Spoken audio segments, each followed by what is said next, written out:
Tributes to the missing after police announced the likelihood of finding anyone alive is now highly unlikely. And so I just want to mention that first up, we're now moving into a recovery phase, and this is heartbreaking news for us and also obviously the families involved. Everyone's been hoping for the best, but we're now in a situation where overnight we have now found human remains.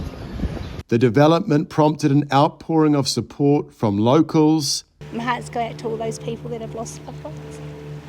Yeah. It's a tragic situation.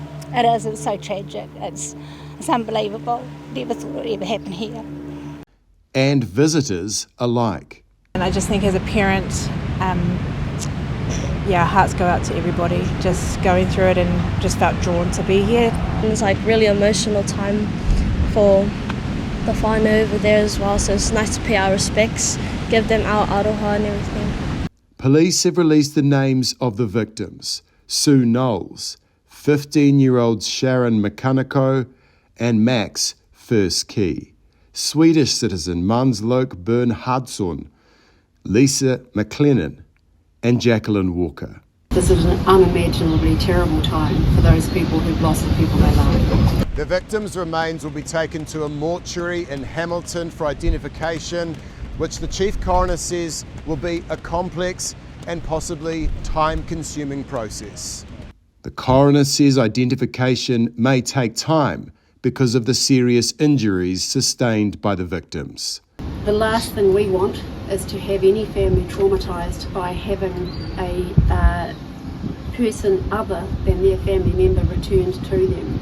And we know that that's happened multiple times when tragic events have happened overseas.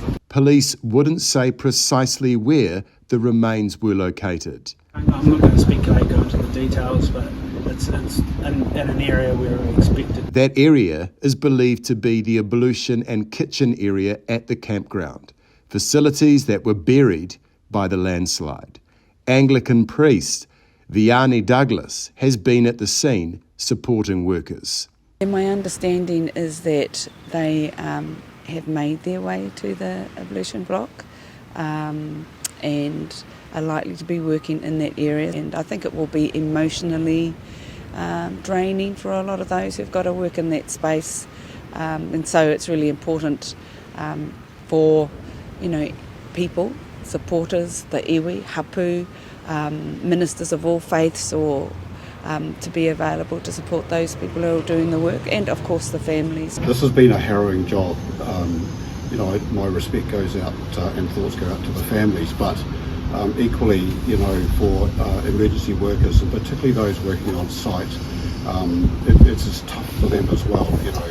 There's psychological impacts and all the rest of it. Amid this ongoing operation, the stability of the land where the teams meticulously remove debris remains front of mind.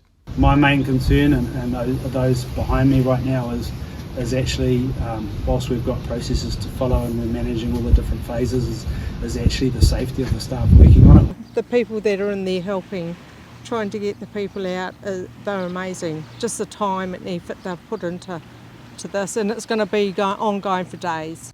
This won't be a swift process, not for the workers, the families, or the community here in the Mount. For the New Zealand Herald, Michael Morrow.